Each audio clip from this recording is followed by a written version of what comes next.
Welcome back ناظرین. Break کے بعد خوش آمدید. یہاں پر بریک پر جانے سے پہلے یہاں پر سوال یہ اٹھایا گیا تھا کہ تحقیقات پر اس وقت زیادہ زور ہونا چاہیے یا صرف سیاست پر, جو کہ اشارہ کیا گیا تھا مسلم لیگ نون کی طرف اور باقی اپوزیشن جماعتوں پر. لیکن میرا یہاں پر ہمایوں صاحب آپ سے یہاں پر یہ سوال ہے کہ اگر ہم تھوڑا سا پیچھے جاتے ہیں ان واقعات میں, تو زرداری صاحب کو فوج کی طرف سے آخر ایسا کیا خطرہ تھا کہ انہیں اس قسم کا قدم اٹھانے کی ضرورت پڑ گئی جس میں منصور اعجاز انوالو ہو گئے, حسین حقانی انوالو ہو گئے؟ کیونکہ جہاں تک اطلاعات ہیں یا معلومات ہیں ہماری, تو وہ تو ویسے ہی ڈائریکٹ بات چیت ہوتی ہے, تو اس میں یہ اتنے لوگوں کو انوالو کرنے کی کیا ضرورت تھی اور فوج سے کیا خطرہ تھا؟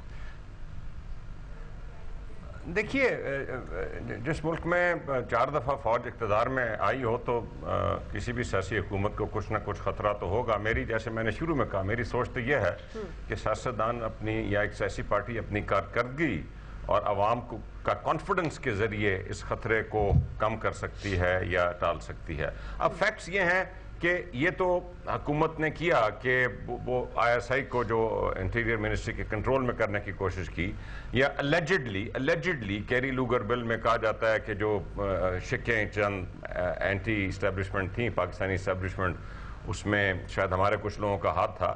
اور یہ جو خط ابھی پروو ہو گیا کہ ایک خط لکھا گیا اور اس کے نتیجے میں حسین حقانی صاحب نے ریزائن کیا. میں یہ ضرور کہوں گا کہ آگے اس کی تحقیقات ہونی چاہیے, لیکن حسین حقانی صاحب نے یہ کردار ضرور دکھایا ہے. لوگوں پہ پہلے بھی الزامات لگیں, لوگ ریزائن نہیں کرتے. میرے خیال یہ حکومت کے پہلے شخص ہیں جنہوں نے پہلے اپنے عہدے سے ریزائن کیا, اس کے بعد اپنے آپ کو انویسٹیگیشن کے آگے پیش کیا ہے. تو you think it's a good move? اس کی انویسٹیگیشن پراپر فورم کے ذریعے ہونی چاہیے. یہ بہت ہی سیریس چیزیں ہیں اگر تو یہ سچ ہیں, اور اس کی انویسٹیگیشن لازماً تو اب وہی والی بات ہے نا کہ آپ یہ بات اور وہ اب ہم اس کو امریکہ کی عدالتوں یا پاکستان کی یا برطانیہ کی عدالتوں پہ مت چھوڑیں. ہمیں اپنی عدالتوں پہ بہت کانفیڈنس ہے. یا کوئی پارلیمانی کمیشن بنے جو اس چیز کو تھریڈ بیئر ڈسکس کرے, اور اگر حقانی صاحب یا باقی اس حکومت کے جو لوگ ہیں وہ بے قصور ہیں وہ سامنے لایا جائے, اور اگر کسی نے اس ملک کے خلاف کو سازش کی ہے وہ بھی سامنے لایا جائے اس عوام کے سامنے. میں جسٹس صاحب سے یہاں پر یہ سوال کروں گی کہ اب جسٹس صاحب جیسے کہ یہ معاملہ سامنے آ گیا ہے, اس کے کہہ رہے ہیں کہ جی انکوائری ہوگی, تحقیقات ہوں گی, تو اگر اس میں میمو کو لکھنے والے ذمہ داران کا تعین ہو جاتا ہے, تو جنہوں نے ملک کی خود مختاری کو کہہ لیں کہ داؤ پر لگایا تھا, تو اور اگر یہ ثابت ہو جائے کہ جی فلاں شخصیات اس کے اندر انوالو ہوئی ہیں, تو صدر صاحب کا بھی نام آ رہا ہے, باقی ذمہ داران کے خلاف کارروائی کیا ہو سکتی ہے؟ کیا آرٹیکل 6 کے تحت کارروائی ہو سکتی ہے؟ دیکھیں بی بی, دیکھیں پہلے تو یہ ڈیپینڈ کرتا ہے کہ کیا میٹیریل انکوائری کے نتیجے میں سامنے آئے گا, کیونکہ پھر دیکھیں ابھی چارج شیٹ بننی ہے, ٹھیک ہے نا. ایک کی وضاحت کر دوں, دیکھیں یہ سروس آف پاکستان میں تھے حقانی صاحب, ٹھیک ہے نا جی.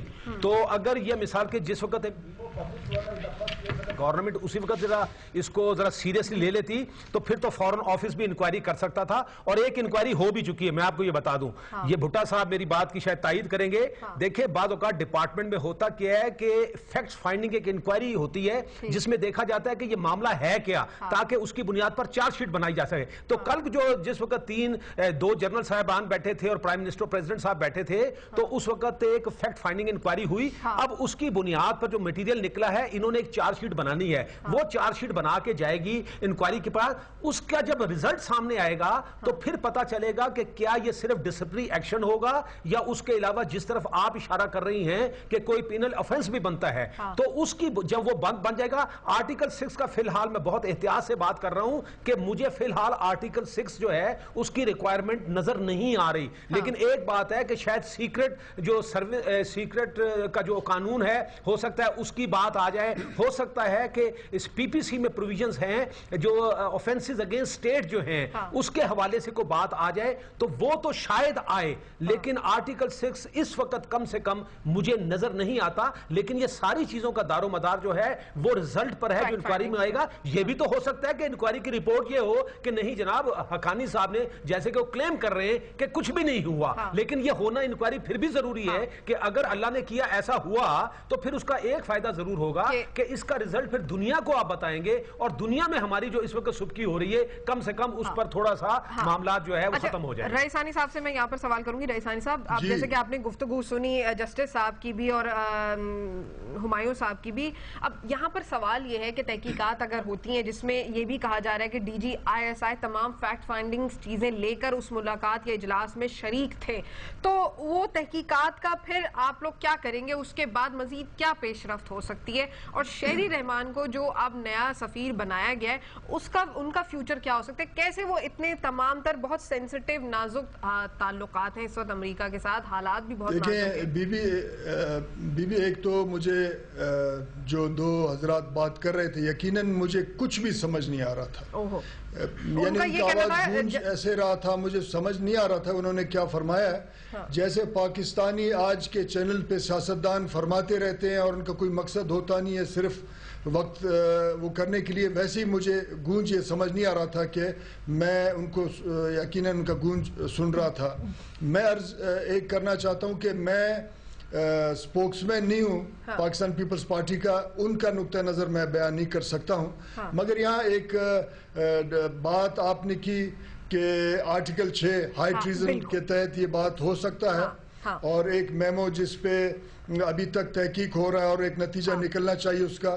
میں یہ سمجھتا ہوں کہ حسین حقانی صاحب, حالانکہ میں کبھی ان سے ملا نہیں, انہوں کوئی تعلق نہیں ہے, یہ انہوں نے بڑا اچھا کام کیا کہ واپس پاکستان آئے ہیں. اس کا مطلب کہ 50% انہوں نے ایک میسج دی کہ اس تمام سازش کے پیچھے ان کا ہاتھ نہیں ہے.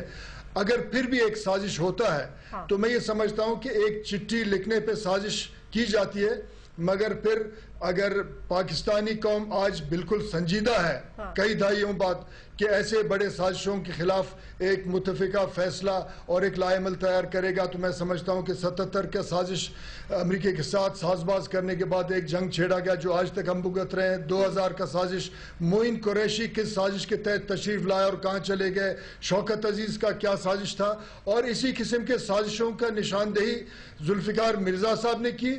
اور ایک بیان میں اجمل پہاڑی ایک قاتل ہے, اس نے بھی کی کہ ہم پاکستان توڑنے میں جو ہے ساز باز کر رہے ہیں. تو ان تمام چیزوں کے لیے ایک متفقہ لائحہ عمل ہو. اگر صرف سیاسی جو ہے نا میدان میں اپنا امیج بڑھانے کے لیے ملک کو مزید بحران میں ڈالنا چاہیے, ہم بلوچستان کے لوگوں کا کوئی اعتراض نہیں ہے, مگر پھر زیادہ تکلیف ان لوگوں کو ہوگا جنہوں نے پاکستان کے وسائل کو لوٹا ہے اور عیش کیا ہے. میں یہ سمجھتا ہوں کہ اس تمام معاملات میں سنجیدگی اس بات کا ہے کہ جو لوگ اس بات کو تفتیش کر رہے ہیں, اس کا تحقیق ہو رہا ہے, وقت آنے تک جب تک تحقیق پارلیمنٹ میں نہ لا جائے اس پہ مزید بحث کرنا میں یہ سمجھتا ہوں کہ وقت اور ملک اور قوم کا وقت ضائع کرنا ہے.